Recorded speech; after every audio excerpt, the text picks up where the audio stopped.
Well, welcome to Sunday School on the Go from the First Baptist Church in Tallahassee. I'm Jim Glass, one of the teachers in the Pairs and Spares class, and I have the privilege of guiding you through a brief study of the prophetic messages of Ezekiel and Daniel. On this third Sunday of the new year, we begin our overview of the prophecy found in the book of Daniel. And today, in the first chapter, verses 8 through 21, we'll be introduced to this amazing young man and his three friends who served the Lord faithfully in a very difficult time. From Bible studies we heard when we were children, we learned about Daniel and the lion's den, as well as the story of his three friends Hananiah, Mishael, and Azariah, better known as Shadrach, Meshach, and Abednego, who were thrown into a blazing furnace. But there's so much more to what the Lord had to say through this mighty prophet.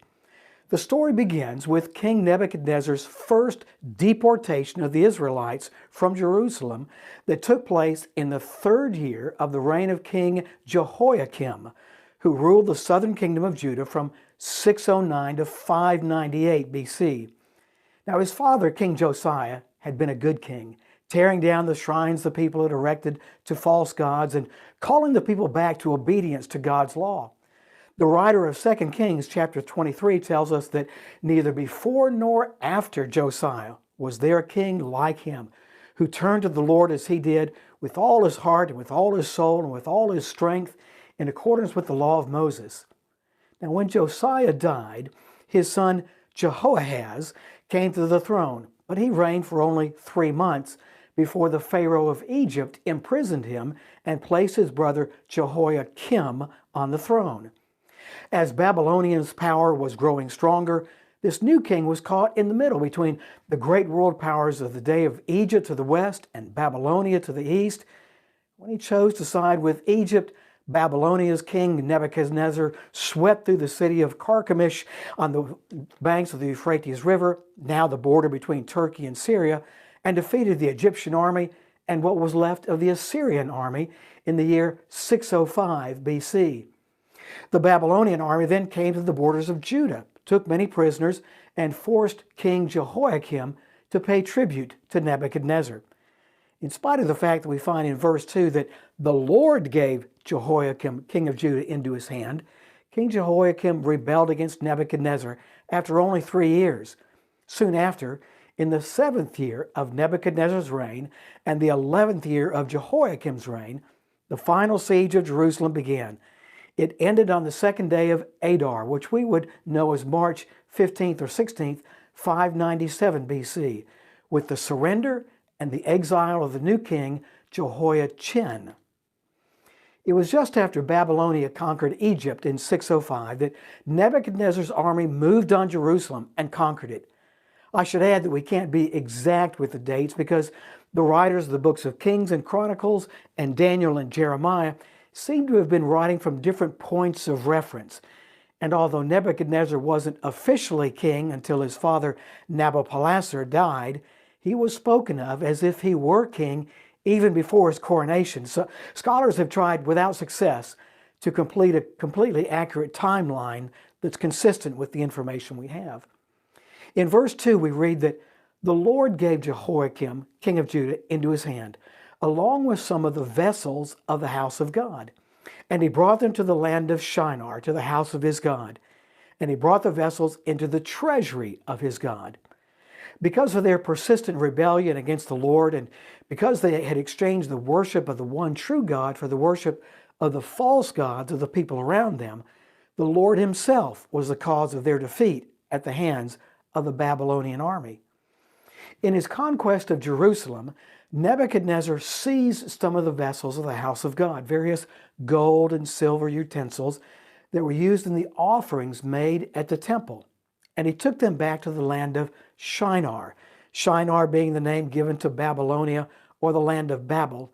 In Genesis chapter 10, verse 10, it's the district that included the cities that were the beginning of Nimrod's kingdom. In chapter 11, verse 2 of Genesis, Shinar is described as the land of the plain, where migrants from the east settled and founded Babel, where the city and its great tower that was intended to reach into heaven was constructed. Now these holy vessels from the temple in Jerusalem were placed in the house of Nebuchadnezzar's god. We know from Babylonian records that this god was Bel or Bel-Merodach, and the temple of Bel also served as the treasure house of his kingdom. The temple was a magnificent structure. Herodotus, a scholar whom many regard as the first true historian, writing about 300 years after this event, describes the temple in this way. In the midst of the sacred area is a strong tower built a stadium in length and breadth. Upon this tower is another raised, and another upon it, until there are 8 towers. There is a winding ascent made about all the towers. In the middle of the ascent, there's a resting place, where the seats on which those ascending may sit and rest.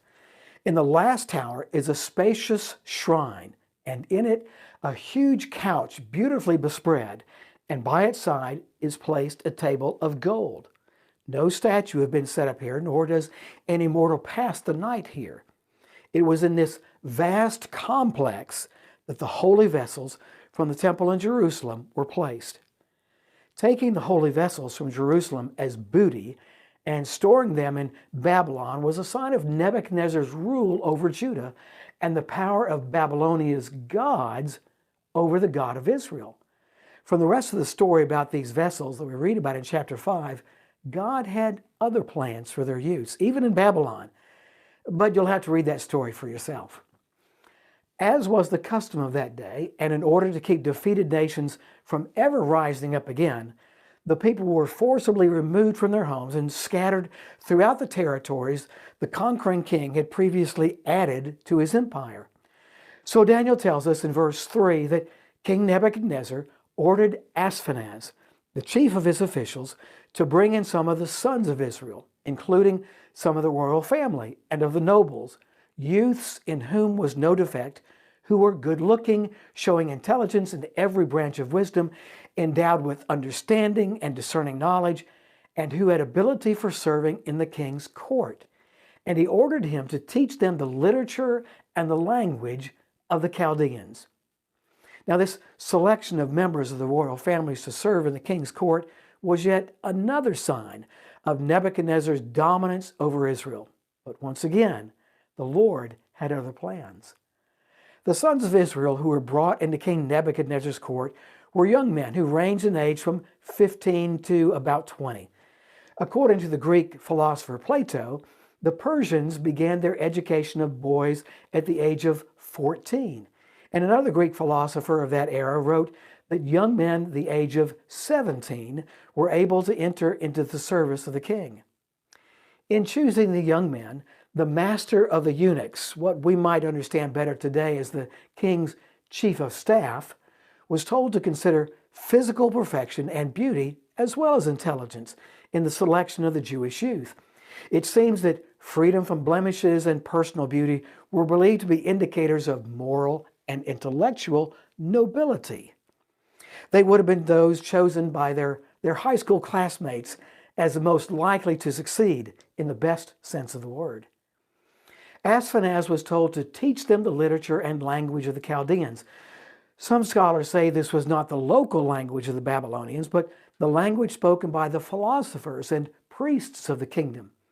And it was this more advanced or upper level education reserved for the ruling class of that society that the Jewish youths were to be trained in.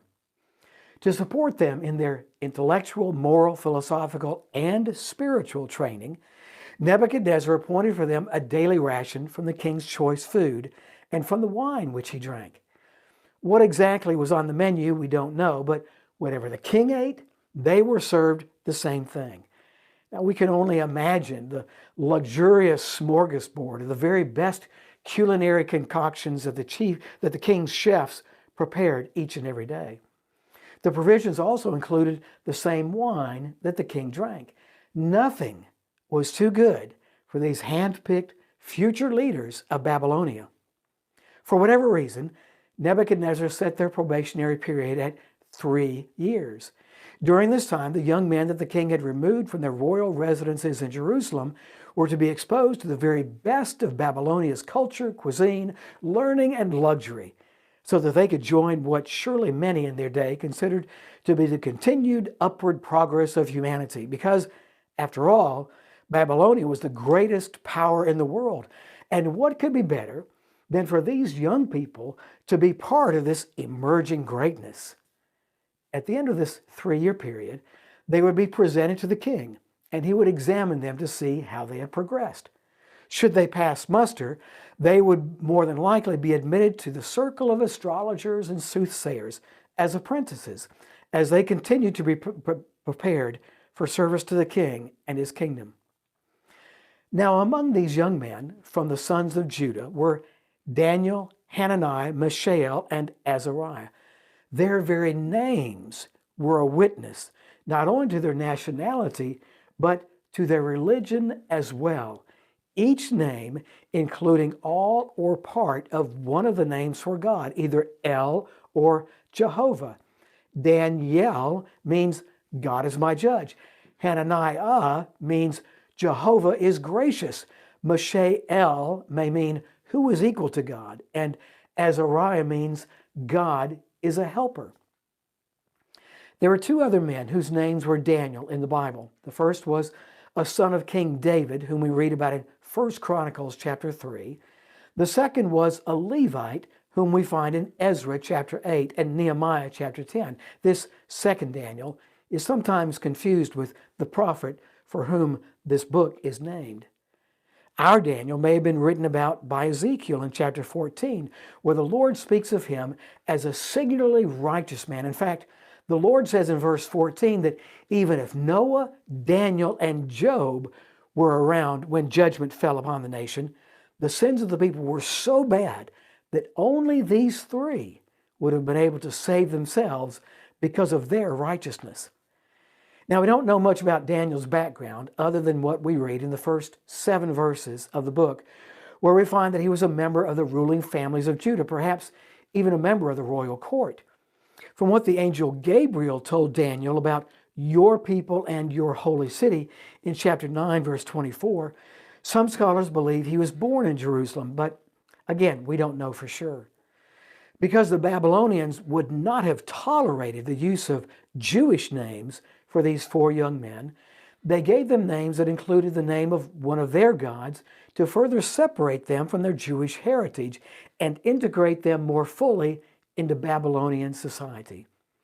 Just as Joseph's name had been changed by the Egyptians to Zaphnath-Paneah, so the names of Daniel, Hananiah, Azariah, and Mishael were changed.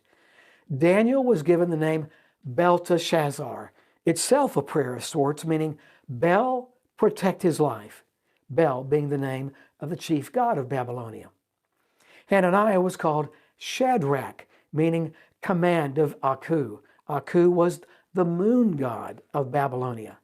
Mishael was renamed Meshach, a name that could possibly have meant the command of Aku.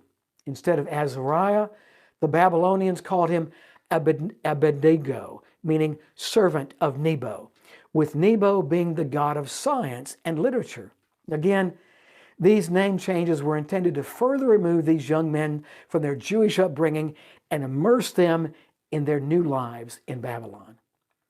Now, for most young people of that day, or ours for that matter, you would have thought that this was a tremendous opportunity to be brought in on the ground floor of an exciting and very promising future as the new world mover and shaker.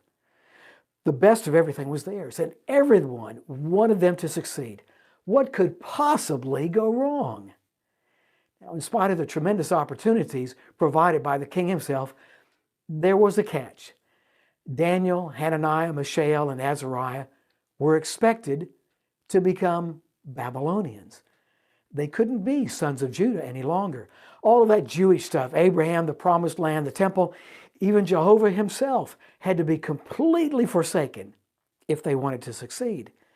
But if Judah was no more, if Nebuchadnezzar had really destroyed the nation and its religion, and its people were scattered all over the known world of that day, there was no going back to the way things were, especially since in the minds of so many, Bel and the other gods of Babylonia had defeated the God of Israel. It's all over for the Israelites, so why not just leave all that stuff behind and embrace the glorious future that the king himself is offering? Well, because in Daniel's mind it wasn't over. For him, the Lord still reigned as the Almighty God. We don't know what led him to this conclusion, but his life of uncompromising faithfulness to the Lord clearly shows us that somehow he would choose to walk by faith and not by sight, in spite of the luxury, comfort, power, and riches that could be theirs. In verse 8, we read, "But Daniel made up his mind that he would not defile himself with the king's choice food or with the wine which he drank, contrary to the very gracious offer from the king himself, an offer he could have been killed for refusing, and in spite of the rich delicacies, tasty treats, and sumptuous stores of the very best food and drink in the entire kingdom, Daniel said, 'No, thank you.'" It's been said that integrity is doing the right thing when nobody's looking. Quite often, the greater challenge is to do the right thing when everybody's looking. And such was the case with Daniel. Here he was, one of the many young men dragged from their homes in Judah and thrown into a new world where they didn't do things like they did back home. On the one hand, he could have thought, who would ever know? His parents weren't there to see what he did, to make sure he always did what they told him to do, to live according to the law that the Lord had handed down to Moses, and that they were bound by covenant with the Lord to follow all the days of their lives. The other boys with him were probably thinking the very same thing. And if they all kept quiet about it, nobody outside their little circle would ever know. The text says, "But Daniel." Daniel wasn't like everybody else. If all his friends were going to jump off a cliff, he wasn't going to follow. He was going to do the right thing, even though everybody, most of all, Nebuchadnezzar and his chief of staff, were watching him to see what he would do. Sometimes it's easy to do the right thing when no one's watching, but far more difficult to do the right thing when everybody's watching. And Daniel decided he wasn't going to eat the food from the king's table because of a very strong conviction that he would have been defiled by eating and drinking what was offered. Now, in reality, we don't know what was on the Babylon buffet menu, but scholars believe that the meat could have been prepared improperly. For example, the blood could have been left in the carcass and not fully drained before it was cooked. The meal could have included meat from animals that were considered to be ceremonially unclean. Most likely, portions of the food and drink would have been consecrated to the Babylonian gods as sacrifices, as was widely practiced in those days. Meals were, in a very real sense, religious rites, where not only did those who ate participate in the meal, but they also participated in the worship of the gods that were honored at the meal. In his first letter to the followers of Christ in Corinth, Paul takes time to instruct the believers there about eating meat offered to idols and how, to some, it would be an acknowledgement that there are other gods who ought to be feared and respected. During the time of the Maccabees in the 2nd century BC, the Seleucid king Antiochus Epiphanes plundered the rebuilt temple in Jerusalem, even sacrificing pigs on the altar, and forced the people of Israel to eat meat that had been offered to idols. In one of the Jewish books written during this time, we read that many of Israel were fully resolved and confirmed in themselves not to eat any unclean thing. Wherefore they chose to die, that they might not be defiled with meats, that they might not profane the holy covenant. So they died. Daniel had resolved in his own heart to do the same because of his own commitment to follow the law regarding the worship of idols, and from his unswerving conviction that man does not live on bread alone, but on every word that comes from the mouth of the Lord. Deuteronomy chapter 8, verse 3. He was confident that God would bless his faithful obedience and allow the alternative menu he proposed to make him and his friends as strong and vigorous as the other youths who ate the extravagant provisions from the king's table. So, emboldened by his faith and God's faithfulness, he asked the chief official for permission not to defile himself this way. This was certainly a brave and daring request from a guest in the king's household, and one that put the chief of staff in a very difficult position. The daily rations were provided from the royal table, and he was responsible to the king for the health, physical development, and intellectual training of these young scholars. If Nebuchadnezzar saw them looking more hungry or haggard than the rest of the captives, he might demand the head of his chief of staff. But there was something different about Daniel. From what little we read in these verses, it seems quite clear that he was a respectful young man. Instead of trying to hide the fact that he didn't want to eat what the king had set before him, he went straight to the man in charge and asked if he could eat something else. He apparently wasn't ashamed to ask and wasn't embarrassed to have to explain the reason why he was making the request. So, firm in his convictions and respectful of the authority placed over him, he simply asked for permission not to defile himself this way. Alexander Maclaren adds this note: "This young confessor was as prudent as he was brave." And the story goes on to show how wisely he played his part and how willingly he was to accept all working compromises which might smooth his way. He did not at all want to pose as a martyr and had no pleasure in making a noise. The favor which he had won with the high officer who looked after the lads before their formal examination, graduation we might call it, is set down in the narrative to the divine favor. But that favor worked by means, and no doubt the lad had done his part to win the important good opinion of his superior. The more firm is our determination to take no step beyond the line of duty, the more conciliatory we should be. But many people seem to think that heroism is shown by rudeness, and that if we are afraid that we shall sometime have to say no to very emphatically, we should prepare for it by a great many preliminary and unnecessary negatives. The very stern need for parting company when conscience points one way and companions another is a reason for keeping cordially together whenever we can. And so Daniel, with a gentle and humble spirit, like Joseph in Egypt, had inspired affection and respect from his captors.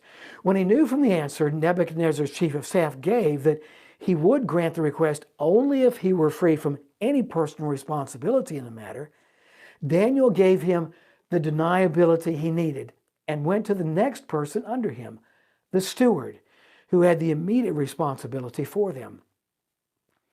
Now, because of the mutual respect that had developed, in spite of what we could well imagine to have been an otherwise hostile relationship, the steward chose to hear Daniel out. And Daniel offered the following proposal in verse 12. "Please test your servant for 10 days. Give us nothing but vegetables to eat and water to drink. Then compare our appearance with that of the young men who eat the royal food, and treat your servants in accordance with what you see." Older versions read that Daniel asked if they could eat pulse. Now, you won't find any help defining this word in a modern dictionary, but in the 17th century, when the King James Bible was translated, it referred to seeds like peas, beans, and other vegetables, and included fruits like dates and raisins that grow from seeds. Daniel also asked that they be allowed to drink water instead of the king's wine. Now, this was a very interesting second and important experiment intended to disprove what was certainly a common belief that wine was an essential part of the diet if you really wanted to remain healthy and fit with both strength and beauty. Commenting on Daniel's diet, Alexander Maclaren writes, "We do not need to suppose a miracle as either wrought or suggested by the narrative. The issue might have taught the steward a wholesome lesson in dietetics, which he and a great many of us need. A man's life does not consist in the abundance of the things that he possesses, and his bodily life does not consist in the abundance and variety of the things he eats." The teaching of this lesson is not that vegetarianism or total abstinence is obligatory, for diet here is regarded only as part of idolatrous worship, but certainly a secondary conclusion, fairly drawn from the story, is that vigorous health is best kept up on very simple fare. Many dinner tables over which God's blessing is formally asked are spread in such a fashion as it's hard to suppose deserves His blessing. The simpler the fare, the fewer the wants. The fewer the wants, the greater the riches, the freer the life, the more leisure for higher pursuits, and the more sound the bodily health. But the rosy faces and vigorous health of Daniel and his friends may illustrate, by a picturesque example, a large truth that God suffers no man to be a loser by faithfulness, and more than makes up all that is surrendered for His sake. The blessing of God on small means makes them fountains of truer joy than large ones unblessed. No man hath left anything for Christ's sake, but he receives 100-fold in this life, if not in the actual blessing surrendered, at all events in the peace and joy of heart, of which they were supposed to be bearers. God fills places emptied by Himself, and those emptied by us for His sake. And so, at the end of the 10 days, they looked healthier and better nourished than any of the young men who ate the royal food. So the steward took away their choice food and the wine they were to drink, and gave them vegetables instead. More was accomplished by way of their development into the ideal youth imagined by Nebuchadnezzar by abstaining from the king's food and wine than by indulging in the delicacies set before them. Daniel, Hananiah, Mishael, and Azariah were more healthful, more beautiful, more energetic, brighter, and stronger than all the others. There's certainly much more that could be said about how our own health could be improved by a healthy diet. Such was the inauspicious beginning of Daniel's sojourn in the pagan land of Babylonia. As his probationary period of 3 years set by the king continued, we find in verse 17 that to these 4 young men, God gave knowledge and understanding of all kinds of literature and learning. And Daniel could understand visions and dreams of all kinds. Just as God blessed Daniel's and his friends' faithfulness to worship Him and Him alone, He also blessed the education they received and gave Daniel insight into all kinds of visions and dreams, an ability that the sages and soothsayers of Babylon placed considerable stock in, and one that Daniel will employ later in the book. And it all began with Daniel making a simple yet profound decision of conscience, saying no to the food and drink offered to him, when everyone was expecting him just to go along to get along. Now, the education that Daniel and the others received consisted of the wisdom of the Babylonians, which was certainly contrary to the wisdom of the Lord. Most likely, this wisdom was primarily ritualistic, and magic, incantations, divination, and mythology made up a large part of it, along with astronomy and math. Here, his faith was again tested, since what he was being taught was closely linked to and based on the Babylonian worldview of idolatry and superstition. It could have been easy, once again, for them to accept what they were learning as truth, rejecting and forgetting everything they had been taught back home in Israel. But a firm foundation had been built in Daniel's life, and he would not depart from it. We could well imagine that he excelled in his studies, giving all the answers his teachers wanted to hear, and even learning more about God's work in the world and the extent of man's sin, recognizing, as Augustine would later write, that all truth is God's truth, regardless of the source. It was important that he become deeply versed in the wisdom of the Babylonians, just as Moses was in the wisdom of Egypt, so as to be able to put to shame the wisdom of this world by the hidden wisdom of God. So these Jewish boys nurtured their faith by knowledge of their enemies' beliefs and used their childhood lessons as weapons in fighting for God's truth. One commentator cautions that it is not every man's duty to become familiar with error or to master anti-Christian systems, but if it becomes ours, we are not to turn away from the task, nor to doubt that God will keep His own truth alight in our minds if we realize the danger of the position and seek to cling to Him. Verse 18, At the end of the time set by the king to bring them into his service, the chief official presented them to Nebuchadnezzar. The king talked with them, and he found none equal to Daniel, Hananiah, Mishael, and Azariah. So they entered the king's service. In every matter of wisdom and understanding about which the king questioned them, he found them 10 times better than all the magicians and enchanters in the whole kingdom. After 3 years, their crash course in all things Babylonian was finally over. The time for the graduation exam had come, and Nebuchadnezzar would personally administer it. Not only would Daniel and his friends have to be able to understand and speak the Chaldean language with all its jargon and nuances, they would have to provide an accurate and eloquent answer to whatever questions were put to them regarding science, philosophy, literature, and religion, as well as the mystical, magical dark arts of the magicians and enchanters of Nebuchadnezzar's court. In this final exam, Nebuchadnezzar certainly hoped to show that he could take young Jewish boys and transform them into experts, fully indoctrinated in Babylonian life, culture, philosophy, and religion, fully embracing this new worldview and dedicated converts to his vision of a world that existed to worship him. And they passed his test with flying colors, 10 times better than all the magicians and enchanters in his whole kingdom.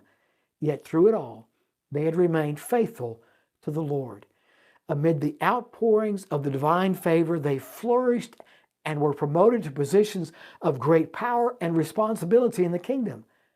And the rest of the book is a testimony of how God used these 4 men because they had remained true to him even when everybody was looking. So the first chapter ends with a brief concluding summary of Daniel's life. Daniel remained there until the first year of King Cyrus. Throughout the course of the next 65 years, Daniel would serve the Lord in the royal court of Babylon with remarkable results for his day, and he would provide us with an outline for all of salvation history to follow. Surely, Nebuchadnezzar had no idea what lay ahead when he brought Daniel and his friends into his court. These simple concluding words contained volumes. Daniel was there until the first year of King Cyrus. During all the troubles of the nation, from Nebuchadnezzar's dreams, his insanity, the murders of the kings who followed him, amidst all the tumultuous intrigues, envies, plots, and persecutions of the royal court, Daniel stood firm, like a pillar, steadfast and immovable among the blowing sands. The great lesson of this first chapter is that of Joseph, who refused to submit to the temptations in Potiphar's house, that of Moses, who preferred to suffer affliction with the people of God rather than seek contentment in all the treasures of Egypt, including being called the son of Pharaoh's daughter, of Samuel's innocence in the face of the corrupting example of Eli's son, and that of David as he faced the giant Goliath. So God keeps steadfast the soul that is fixed on him. Just as it was then, still it is today. As John writes in 1 John chapter 2, verse 17, the world and its desires pass away, but the one who does the will of the Lord lives forever. Well, thank you for being a part of our study of the message of the prophet Daniel as he consistently remained faithful to the Lord as God used this young man to steer a mighty world power and give us a preview of the end of time. As you reflect on the life of Daniel and his friends this week, consider how you might trust in the Lord with all your heart, just as they did, and see how he will direct your paths for his glory. Next week, in chapter 3 of the book of Daniel, we'll review the first of the 2 greatest challenges these faithful young men would face to see how their lives were preserved, how the power of God was miraculously displayed, and how the nation of Babylonia itself was affected by their faithfulness. As always, as it's still a good thing to do, keep calm, trust in the Lord, and wash your hands. God bless you.